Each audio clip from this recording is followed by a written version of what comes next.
representing President Trump. It is the proudest thing I could ever do.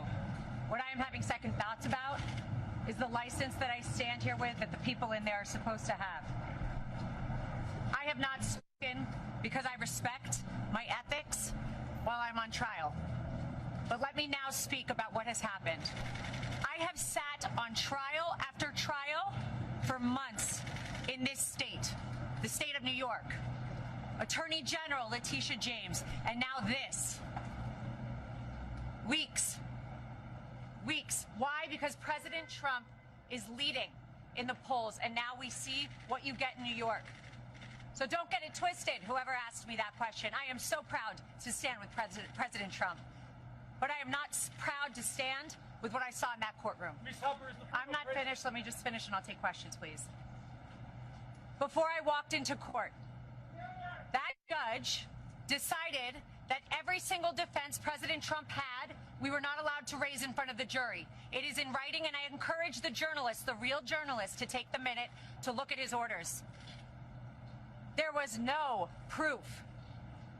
And I couldn't prove that she didn't bring in the dress. There was no DNA. There was no expert. My experts were denied. Two of them were denied to come in. They didn't let me bring up that Reid Hoffman funded Miss Kaplan. And you know what we got in there? That my witness, who was her friend, who said that she is a drug addict and the drug addict is herself. That friend, I found out in there, was paid for by Miss Kaplan's firm, and that is disgusting. That is a violation of everything I stand for, and that is why I stand with Trump.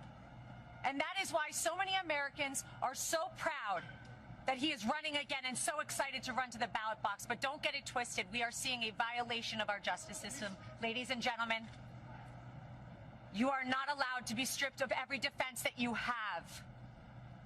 You are not allowed to be told that you can't bring it up. And imagine a point where a judge tells the lawyer, before your client, the former president of the United States, the leading candidate and obvious nominee for the Republican Party, before he takes the stand to defend himself, Ms. Haba, tell me the questions you're going to ask in open court and tell me exactly what he's going to respond. And then edited my questions, edited the response he was allowed to give. And guess what my client did? He took the stand. He abided by the rules of this corrupt system that I have seen. We will immediately appeal. We will set aside that ridiculous jury. And I just want to remind you all of one thing. I will continue with President Trump to fight for everybody's First Amendment right to speak. Everybody's a right to defend themselves when they are wrongfully accused, and to be able to say, I didn't do it. And to double and triple and quadruple down and say, this is wrong. This is wrong. But we are in the state of New York. We are in a New York jury, and that is why we are seeing these witch hunts, these hoaxes, as he calls them. And this is another one of them. Be brought in New York, in states where they know they will get juries like this. It will not deter us.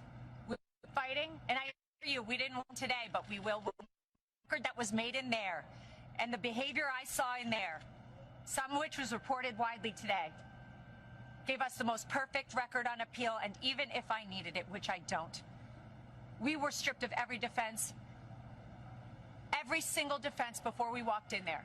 And I am proud to stand with President Trump because he showed up, he stood up, he took the stand, and he faced this judge. And you know what? I'll continue to do so with him. Yes. Ms. Hubbard, is the former of course I've spoken with the president. Ms. Hubbard, is the former president scared now of the consequences of his actions? The former president does not live his life in fear, as you've seen every single day. The former president and probably future president will continue to fight for Americans. Thank you very much, everybody.